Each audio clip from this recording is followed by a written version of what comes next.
أعوذ بالله من الشيطان الرجيم.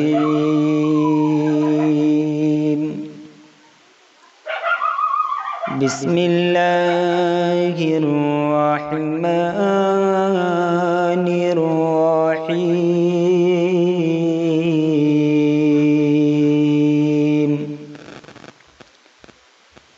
الحمد لله نحمده ونستعينه ونستغفره ونؤمن به ونتوكل عليه ونعوذ بالله من شرور أنفسنا ومن سيئات أعمالنا. من يهدي الله فلا مضل له ومن يضلل الله فلا هادي له. ونشهد أن لا إله إلا الله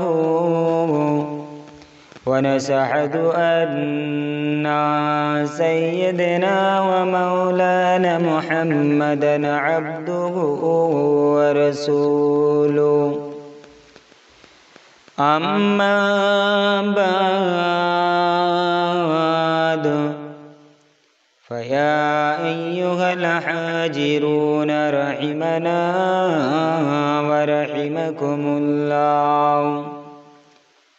إن الله وملائكته يصلون على النبي يا أيها الذين آمنوا صلوا عليه وسلموا تسليما. اللهم صل على سيدنا مولانا محمد وعلى آل سيدنا مولانا محمد بأحمد جله सीने में है मैं हूँ मेरा दिल मदीने में है. फूल को फूलों से देखा नहीं है मगर उनकी तस्वीर सीले में मौजूद है. अल्लाहुम्मा सल्ली अला व अला आले सय्यिदना. गुलाम मोहम्मद हो क्या डर है मुझको, गुलामी में उनकी गुजारा करूँगा. अजल से पढ़ा हूँ मैं कदमों में उनकी, जुदाई न हरगिज़ गवारा करूँगा. अल्लाहुम्मा सल्ली अला सय्यिदना मौलाना मुहम्मद वअला आले सय्यिदना मौलाना मुहम्मद. وقال الله تعالى في كلامه المجيد والفرقانه الحميد ما آتاكم الرسول فخذوه وما نهاكم عنه فانتهوا. قال النبي صلى الله عليه وسلم استغفر الله وأتوب إليه ولا تفزن الدم واللون لون الدم والعرف عرف المسك رواه الترمذي فتفترق أمة ثلاثة إلا كل في النار إلا واحدة قالوا من هي يا رسول الله صلى الله عليه وسلم قال أنا عليهم وأصحابهم رواه الترمذي الآية मुअज़्ज़ज़ मुकर्रर उलमाए किराम हुब्बाए किराम अज़वाज़ाए किराम सुदूर पीर साहेब हुजूर किबलागण আমার সম্মুখে বসে থাকা নিক্কার দিনদার পরহেজগার আল্লাহওয়ালা ভাই ও বাবাজিরা পর্দার অন্তর আড়ালে আমার ধার্মিক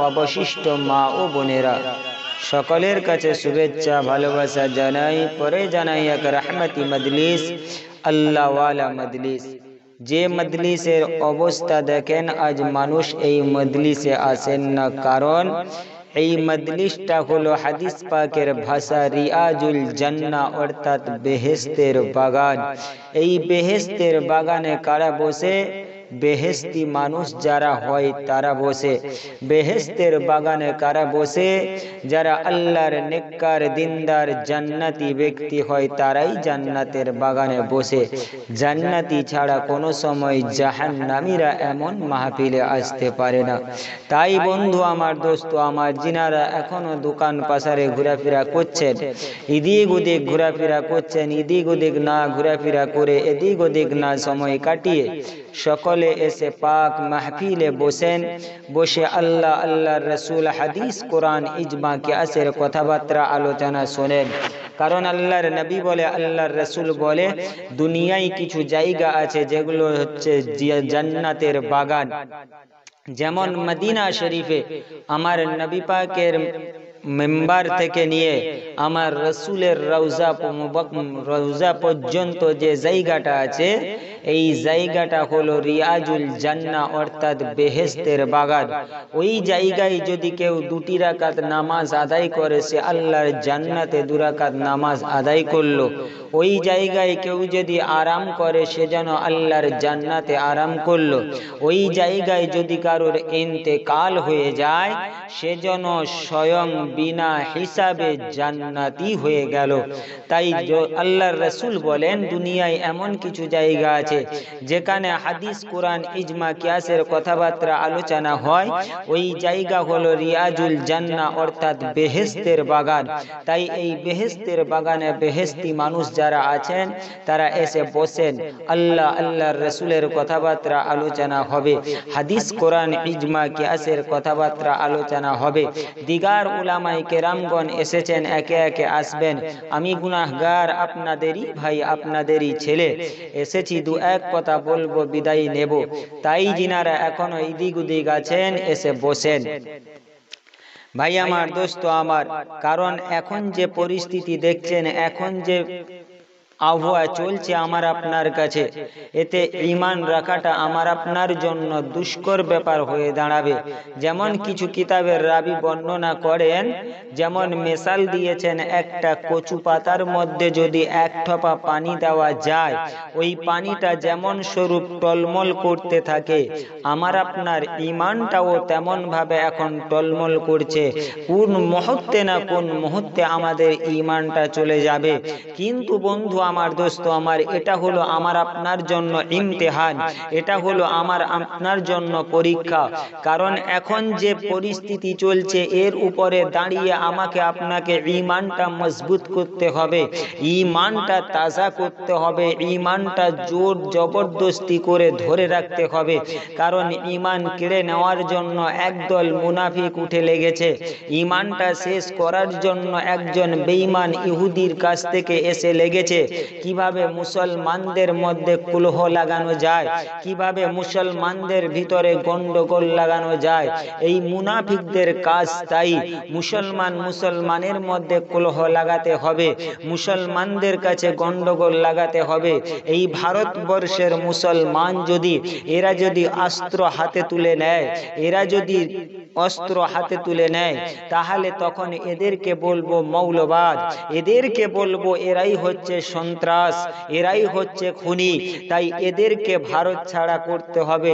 কিন্তু আমরা ভারতবর্ষের মুসলমান, আল্লাহ আমাদের যথেষ্টভাবে জ্ঞান দিয়েছে, বিবেক দিয়েছে, বুদ্ধি দিয়েছে। সেই বিবেকের দ্বারাই, সেই বুদ্ধির দ্বারাই আমাকে আপনাকে সকলকে বুঝতে হবে, ভাবতে হবে। যেখানে সেখানে আপনি জাপাত্তা কথা বললে হবে না। একমাত্র উপায় হচ্ছে আপনার, যে আপনাকে ঠিকঠাক ভাবে থাকতে হবে। সমস্ত দিক আপনাকে ভেবে চিন্তা করে পা ফেলতে হবে। এমন ভাবে আপনি পা ফেলবেন না যেখানে আপনার ক্ষতি হয়ে যাবে, যেখানে ইসলামের ক্ষতি হয়ে যাবে। আজকের দেখছেন একটার পর একটা, একটার পর একটা বালা মুসিবত এসে ইমানদারের উপরে চাপছে, মুসলমানের উপরে চাপছে। কারণ এই ইমানদার মুসলমানকে কিভাবে শেষ করা যায়, কারণ এই ভারতবর্ষের জমিনে ব্রিটিশকে তাড়িয়েছে এই মুসলমানগণ। এই ভারতবর্ষের জমিনে যদি সর্বপ্রথম শহীদ কেউ হয়েছে তো মুসলমানের মধ্যে হয়েছে। তাই তো এই মুসলমান আজকের ভারত ছাড়া করতে হবে।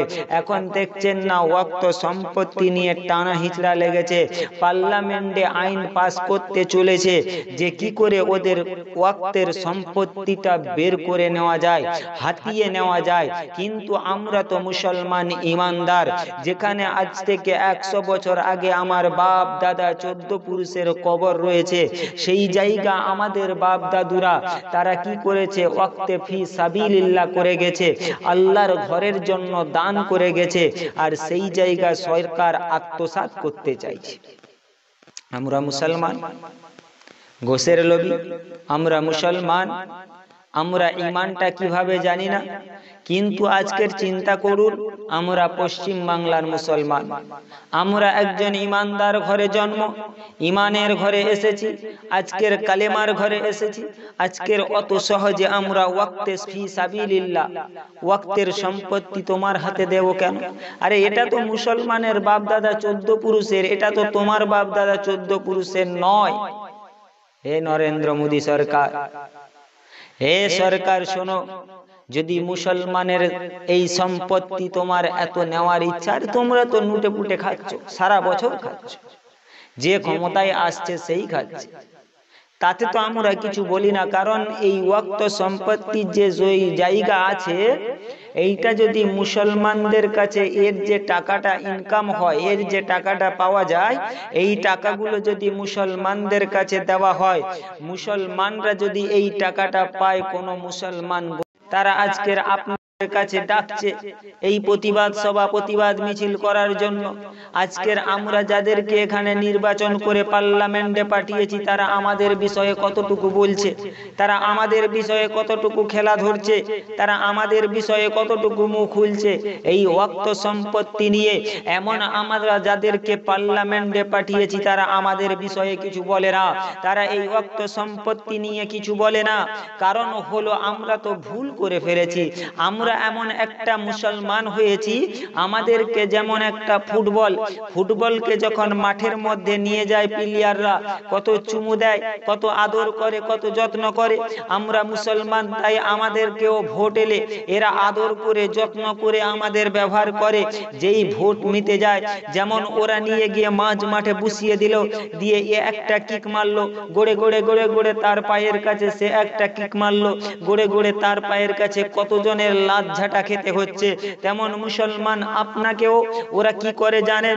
আপনার ভোট মিটে গেল, ওরা আপনাকে নিয়ে লাত ঝাঁটা মারতে মারতে আপনাকে সরিয়ে দিল। ভোট এলে আপনি বুনাই, ভোট গেলে আপনি ভাই, ভোট হলে আপনি চাচা, ভোট হলে আপনি বাপ। ভোট মিটে গেছেন তো আপনাকে কেউ চেনে না। তাই মুসলমান একটু বুঝতে শিখুন।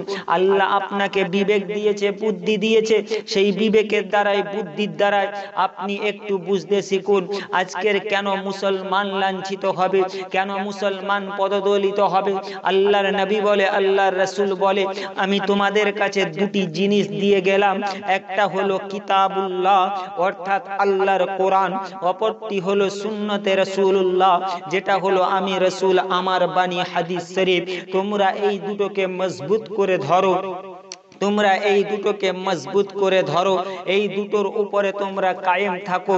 দেখবে তোমরা কোন রকমের যত ঝড় ঝাপটা আসুক না কেন, কোন রকমে তোমাদের পথ ভ্রষ্ট করতে পারবে না। কিন্তু আমরা মুসলমান রসুল থেকে দূরে সরে যাচ্ছি, আমরা মুসলমান আল্লাহর কোরআন থেকে দূরে সরে যাচ্ছি। তাই তো আমাদের এত বালা, এত মুসিবত এসে আমার আপনার কাছে চাপছে। তাই মুসলমান একটু চিন্তা করুন, একটু ভাবুন, আমাকে আপনাকে কতটা করতে হবে, আমাকে আপনাকে কতটা খাটতে হবে। কারণ আল্লাহর নবী বলে, আল্লাহর রাসূল বলে, আমার উম্মত উম্মতানিরা ওরা বড় কমজোর হবে, ওরা বড় জয়ীফ হবে, ওদের কাছে ঈমান টাকাটা দুষ্কর ব্যাপার হয়ে যাবে। তাই আমি রাসূলুল্লাহ বিদায় হজের ময়দানে তোমাদের জানিয়ে দিয়ে গেলাম, আমার সাহাবারা তোমরা আমার উম্মতদেরকে পৌঁছে দিও, আমার এই কথাগুলো শুনিয়ে দিও, ওরা নিশ্চয় তোমাদের চেয়েও উত্তম হয়ে যেতে পারে। তাই আল্লাহর নবী বিদায় হজের ময়দানে কি বলেছিলেন, আই আমার সাহাবারা, আই আমার উম্মত উম্মতানিরা, শোনো শোনো শোনো, আমি রাসূলুল্লাহ, আমি হাবিবুল্লাহ তোমাদের কাছে বলে যাই। সাহাবাই কেরাম রিজওয়ানুল্লাহি তাআলা আজমাইন বলেছিলেন, ইয়া রাসূলুল্লাহ, ইয়া হাবিবাল্লাহ, হুজুর আপনি বলুন। যেমন আমরা বুঝি আকাশে একটা কালো মেঘ উঠলে যেমন আমরা মনে করি, ভাবি যে এবার বৃষ্টি হওয়ার সম্ভাবনা আছে, এবার বৃষ্টি হতে পারে। তাই আমি রাসূলুল্লাহ, ইয়া রাসূলুল্লাহ, ইয়া হাবিবাল্লাহ, হুজুর আপনিও বলেন, এই রকম একটা কিছু নসিহত করুন, এমন একটা আমাদের কাছে নমুনা বলুন যা দেখে আমরা বুঝে নেব এবার তাওবার দরজা বন্ধ হয়ে যাবে, এইবার তাওবার দরজা বন্ধ হয়ে যাবে। আমরা বেশি বেশি বেশি বেশি করে ঈমানের কালেমা পড়ে আমরা বেশি বেশি করে তাওবায়ে আস্তাগফার পড়তে থাকব। ওই সময় আমার নবী পাক বলেছিলেন, আয় আমার সাহাবারা, আয় আমার উম্মত উম্মতানিরা, তোমরা ওই জামানার দিকে খেয়াল রাখবে, ওই সময়টার দিকে খেয়াল রাখবে যে সময় তোমরা দেখতে পাবে পশ্চিম দিকে সূর্যটা উদয় হবে, পশ্চিম দিকে সূর্যটা উদয় হবে। ও আমার সাহাবারা, ও আমার উম্মত উম্মতানিরা, ওই জামানার দিকে তোমরা খেয়াল রাখবে, ওই সময়টার দিকে খেয়াল রাখবে যে সময় দেখতে পাবে গান বাজনার প্রচলন এত বেড়ে গেছে, বাড়িতে বাড়িতে বাদ্যযন্ত্র বাজতে থাকবে। ও আমার সাহাবারা, ও আমার উম্মত উম্মতানিরা, ওই জামানার দিকে তোমরা খেয়াল রাখবে, ওই সময়টার দিকে তোমরা খেয়াল রাখবে যে সময় তোমরা দেখতে পাবে মানুষকে দেখে মানুষ এত ভয় করছে, জঙ্গলের বাঘ সিংহকে দেখে মানুষ এত ভয় করবে না। ও আমার সাহাবারা, ও আমার উম্মত উম্মতানিরা, ওই জামানার দিকে তোমরা খেয়াল করবে, ওই জামানার দিকে তোমরা চিন্তা করবে যে সময়ে তোমরা দেখতে পাবে মানুষকে দেখে মানুষ এত ভয় করছে, জঙ্গলের বাঘ সিংহকে দেখে মানুষ এত ভয় করবে না। ও আমার সাহাবারা, ও আমার উম্মত উম্মতানিরা, ওই জামানার দিকে তোমরা লক্ষ্য রাখবে, ওই সময়টার দিকে তোমরা লক্ষ্য রাখবে যে সময়ে তোমরা দেখতে পাবে জেনার মাত্রা বেড়ে গেছে, মানুষ রাস্তাঘাটে কুকুর বিড়ালের মতো জেনা করবে। ও আমার সাহাবারা, ও আমার উম্মত উম্মতানিরা, ওই সময়টার দিকে খেয়াল রাখবে যে সময় তোমরা দেখতে পাবে ভাই ভাইয়ের মধ্যে ঝগড়া মারামারি অশান্তি আরম্ভ হয়ে গেছে, ভাই ভাইয়ের মধ্যে খুন খারাপি আরম্ভ হয়ে গেছে। ওই জামানার দিকে খেয়াল রাখবে, ওই জামানাটা হলো, ওই জামানার দিকে তোমরা খেয়াল রাখবে ওই জামানার সময় মাথার এক হাত উপরে সূর্য আনা হবে, জমিটা তামা করে দেওয়া হবে, মানুষ ইয়া নফসি ইয়া নফসি করে কাতরাতে থাকবে। ও আমার সাহাবারা, ও আমার সাহাবারা, ওটা কিয়ামতের আলামত চলে আসবে।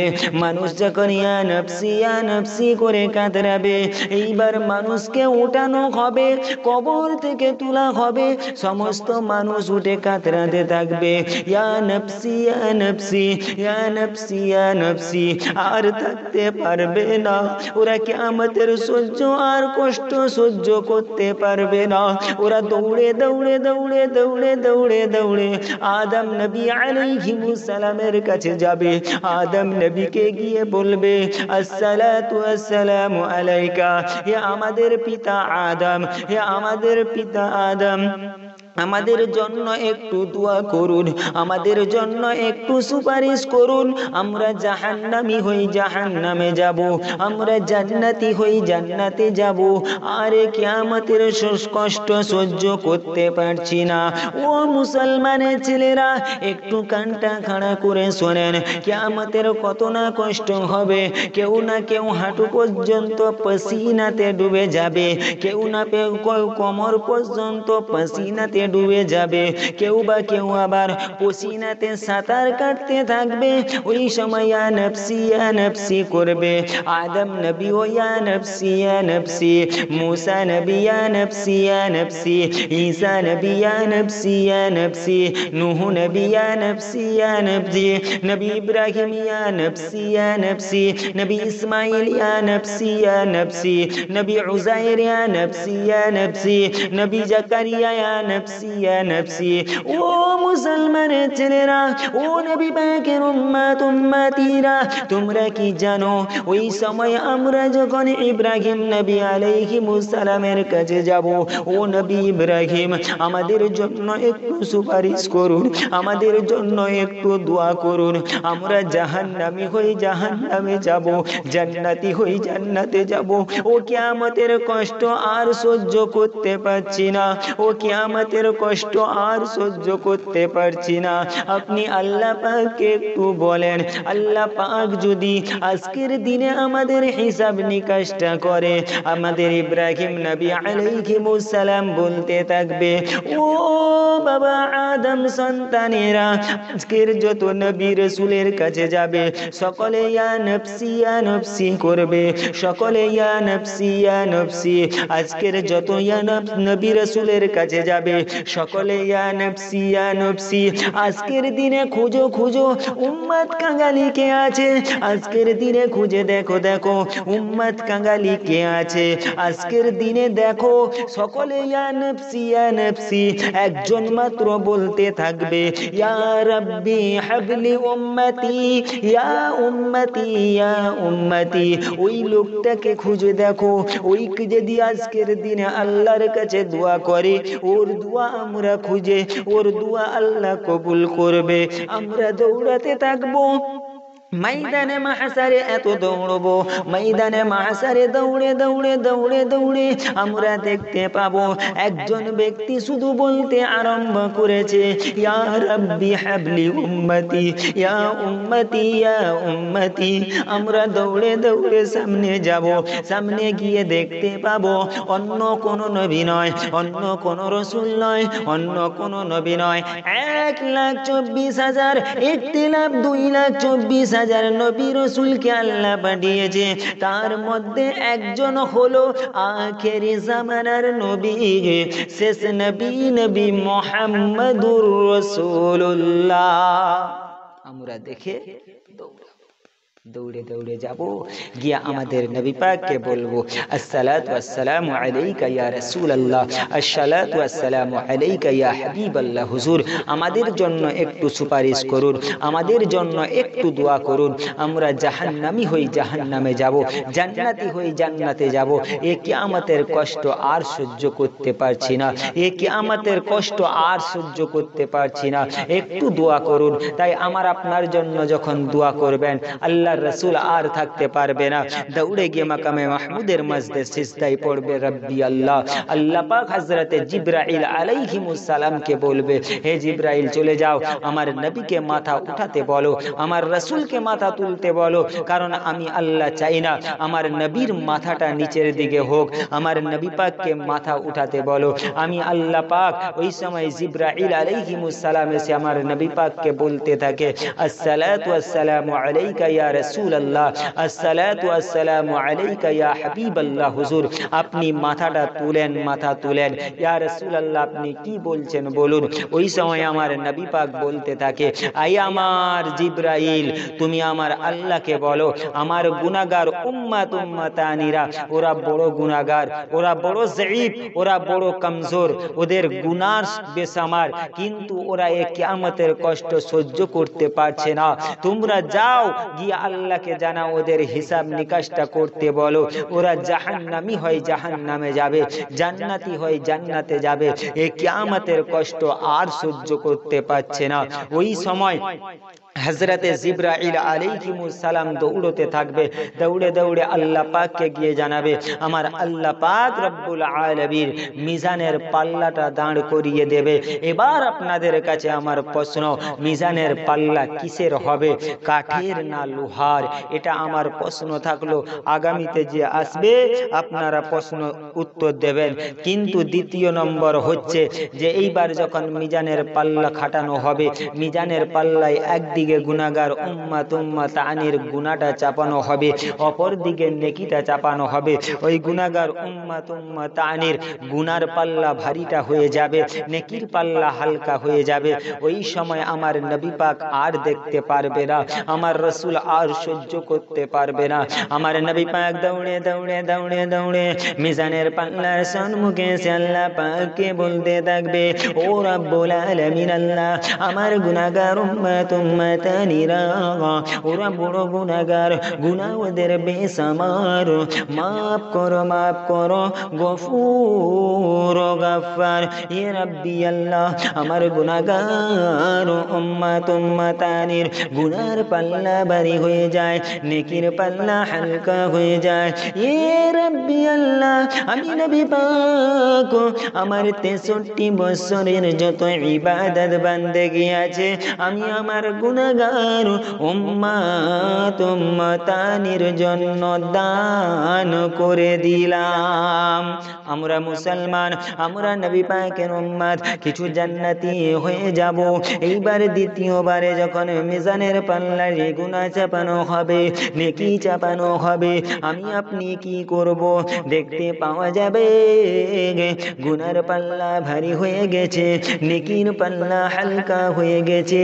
ও মুসলমান, ও ইমানদার ঘরের ছেলেরা, কান খাড়া করে শুনে রেখে দেন, কান খাড়া করে শুনে রেখে দেন। এইবার যখন গুনাহগারের পাল্লা ভারী হয়ে যাবে, আমার নবী পাকের 63 বছরের ইবাদত তো দান করে দিয়েছে, এবার কি করবে? আম্মা জানা আয়েশা সিদ্দিকা রাদিয়াল্লাহু তাআলা আনহা বলেছিলেন, ইয়া রাসূলুল্লাহ, ইয়া হাবিবাল্লাহ, হুজুর আপনি তো বেগুনাহ মাসুম, আপনার আগেও গুনাহ নাই পরেও গুনাহ নাই, আপনি কেন এত ইবাদত বান্দেগি করেন? ইয়া রাসূলুল্লাহ, ইয়া হাবিবাল্লাহ, হুজুর আপনার তো হিসাব নিকাশ হবে না। ওই সময় আমার নবী পাক বলতে লেগেছেন, ও বিবি আয়েশা রে, আমি রাসূলুল্লাহ কঠিন মাহশারের দিনে আমার 63 বছরের ইবাদত বান্দেগি আমি দান করে দিলাম। ও বিবি আয়েশা, তুমি কি জানো বিবি আয়েশা, এইবার কি করব তুমি কি জানো? আমি রাসূলুল্লাহ দৌড়তে থাকবো ময়দানে মাহশারে, দৌড়বো, দৌড়ে দৌড়ে দৌড়ে দৌড়ে দৌড়ে দৌড়ে দেখতে পেয়ে যাব আমার নাতি ইমামে হাসান, আমার নাতি ইমামে হোসেন দাঁড়িয়ে রয়েছে, রক্তাক্ত অবস্থায় রয়েছে। ও বিবি আয়েশা, আমি আমার দুই নানা ভাইকে কাঁধে করে নিয়ে দৌড়ে দৌড়ে মিজানের পাল্লায় সামনে এসে দাঁড়িয়ে যাব। ইয়া রাব্বি আল্লাহ, আমার উম্মতানিরা ওরা বড় গুনাহগার, গুনাহ ওদের বেশামার। ও রব্বি আল্লাহ, আপনি কি জানেন? ইয়া রব্বি আল্লাহ, আমার গুনাহগার উম্মতানির জন্য আমার ইমামে হোসেনের রক্তের ওসিলায় মাফ করে দেন। আমরা কিছু জন আবার জান্নাতে চলে যাব। আবার যখন মিজানের পাল্লা দাঁড় করানো হবে, একদিনে গুনাহ চাপানো হবে, অপর দিকে নেকি চাপানো হবে। ওরে মুসলমানের ছেলেরা, কান খাড়া করে শুনে রেখে দাও। এইবার দেখতে পাওয়া যাবে গুনার পাল্লা ভারী হয়ে গেছে, নেকির পাল্লা হালকা হয়ে গেছে। আমরা ওই সময় কি করব? আল্লাহর নবী বলে, ও বিবি আয়েশা, আমার 63 বছরের ইবাদত বান্দেগি শেষ হয়ে গেল, আমার 63 বছরের ইবাদত বান্দেগি শেষ হয়ে গেল। ও বিবি আয়েশা, আমার ইমামে হোসেনের রক্তের বিনিময়ে তো আমি কিছুকে ছাড় করে নিলাম, এবার আমি কি করব? এবার আমি কি করব? মিজানের পাল্লার সামনে দাঁড়াবো, দাঁড়িয়ে দাঁড়িয়ে দেখবো আর অজরে কাঁদবো। আমার গুনাহগার উম্মতানির গুনার পাল্লা ভারী হয়ে গেছে, নেকির পাল্লা হালকা হয়ে গেছে। ও বিবি আয়েশা রে, আমি রাসূলুল্লাহ, আমি হাবিবুল্লাহ, ওই সময় কি করব তোমরা কি জানো? আমি রাসূলুল্লাহ আর থাকতে পারবো না, দৌড়ে গিয়ে মিজানের পাল্লার দড়িটা ধরে ঝুলে যাব। আমার একটা ওজন আছে, ওয়েট আছে, আমার ওজন ওয়েটে আমি ওই সময় কি করব তুমি কি জানো? ও বিবি আয়েশা, আমার ওজন ওয়েটে আমার গুনাহগার উম্মতানির নেকিটা পাল্লা ভার হয়ে যাবে গে। আমার আল্লাহ পাক জানিয়ে দেয়, ও জিবরাইল আলাইহিস সালাম, আমি আল্লাহ আর থাকতে পারছি না। আমার হাবিবের অবস্থা দেখে আমি আল্লাহ আমার গুনাহগার উম্মতানিকে নাজাত করে দিলাম। আমরা সেই নবীর উম্মত, সেই রাসূলের উম্মত। আমরা নবীর জন্য কতটুকু ভালোবাসি, নবীকে কতটা মহব্বত করি, প্যার করি, একটু চিন্তা করুন, একটু ভাবুন।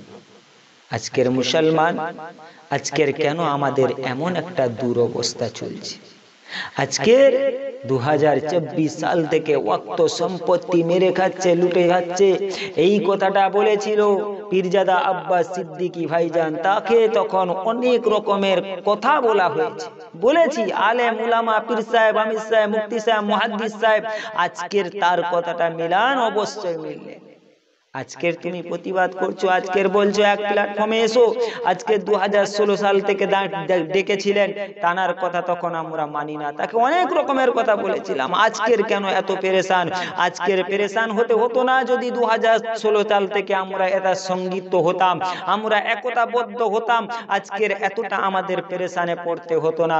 তাই বন্ধু আমার, দোস্ত আমার, কিন্তু ওয়াক্তে ফি সাবিলিল্লাহ, যেহেতু আমার আপনার পূর্বপুরুষ যিনারা এই ওয়াক্ত বোর্ডে জায়গা জমি দান করে গেছে আল্লাহর ঘরের জন্য, মাদ্রাসা মসজিদের জন্য, কবরস্থানের জন্য, তাকে আমাকে আপনাকে বাঁচানো হচ্ছে ইমানের দায়িত্ব, ইমানি দায়িত্ব, সেটা আমাকে আপনাকে একত্রিত হয়ে এটা বাঁচাতে হবে। অনেক আলেম উলামা অনেক জায়গায় মিটিং করছে, অনেক প্রতিবাদ করছে, আমার আপনার কর্তব্য হবে আমার আপনার পাড়াতে, আমার আপনার গ্রামে, আমার আপনার মহল্লায় আমাকে আপনাকে এর প্রতিবাদ করতে হবে। তবে তো আজকের আস্তে আস্তে করে প্রতিবাদ বাড়বে। আর প্রতিবাদ বাড়লে খোদার কসম করে বলিয়ে মুসলমানের উপরে যদি কেউ বা না থাকে, একমাত্র স্বয়ং আমার আল্লাহ পাক রয়েছে। সেই আল্লাহ পাককে ভালোবেসে, সেই আল্লাহর রাসূলকে মহব্বত করে, প্যার করে একটু চিন্তা ভাবনা করুন, একটু দেখুন। আজকের মুসলমান আমাদের দুর্ভিক্ষ হতো না, আমাদের এই অবস্থায় আসতে হতো না। আজকের মুসলমানের চাকরি নাই, আজকের মুসলমানের চাকরি নাই, কারণ মুসলমানকে চাকরি দেওয়া যাবে না, মুসলমানের পড়াশোনা নাই, মুসলমান পড়াশোনায় পিছিয়ে, মুসলমান পড়াশোনায় পিছিয়ে নয়, মুসলমানকে পিছিয়ে রাখা হয়েছে চালাকি করে। মুসলমান যদি জ্ঞানী হয়ে যায় তাহলে মুসলমানকে নিয়ে আর খেলা করা যাবে না। তাই তো মুসলমানকে সরিয়ে রেখেছে। আমি তাই বলি, সরকারকে বলি, সরকারকে জানিয়ে দিই এর মাধ্যমে, যদি মুসলমান পিছিয়ে থাকে, পড়াশোনা নাই, মূর্খ মুসলমান, ঠিক আছে আপনার কথা মাথায় রেখে দিলাম, মুসলমান যদি মূর্খ হয়, মূর্খের তো চাকরি রয়েছে, এই মুসলমানের ট্রেনের পায়খানাগুলো পরিষ্কার করার চাকরিটা দাও দেখি, দেবে? জানে মুসলমানকে দেওয়া যাবে। আরে বাজারে ঝাঁটা দেওয়া হয়, ট্রেনে ঝাঁটা দেওয়া হয়, এই চাকরিটা মুসলমানকে সরকারি চাকরি দাও না, দেবে না। এ মুসলমানকে লাঞ্ছিত করাতে হবে, মুসলমানকে আদরে চুমু দিয়ে করে লাথি মারতে হবে। এটাই হচ্ছে আমার আপনার জন্য। কারণ আল্লাহর নবী আজ থেকে ১৫০০ বছর আগে এই কথাটা বলে গেছে, তোমরা আমার দুটো জিনিসের উপরে আমল করো, একটা হচ্ছে কিতাবুল্লাহ, আল্লাহর কোরআন, অপরটা হচ্ছে সুন্নতে রাসূলুল্লাহ, আমি রাসূল আমার বাণী হাদিস শরীফ, তোমরা এটাইকে ধরে রাখো। অপর রিওয়ায়াতে এসেছে ও সুন্নতে রাসূলুল্লাহ, আমি রাসূলুল্লাহ আমার হাদিসকে তোমরা মজবুত করে ধরো, তোমরা কামিয়াব এসে যাবে। তাই মুসলমান একটু চিন্তা ভাবনা করুন, একটু দেখুন। আবার উলামায়ে কেরামগণ আছেন, আপনাদের সম্মুখে আসবেন, ওয়াজ নসিহত করবেন। আমি আমার বক্তব্য এইখানে শেষ করলাম। আজান হবে, আজানের পরে নামাজ হবে, নামাজের পরে পীরজাদা হুজুর কিবলাগণ আসবেন, এসে ওয়াজ নসিহত করবে। ওয়ামা আলাইনা ইল্লাল বালাগ। আসসালামু আলাইকুম ওয়া রাহমাতুল্লাহি ওয়া বারাকাতুহু।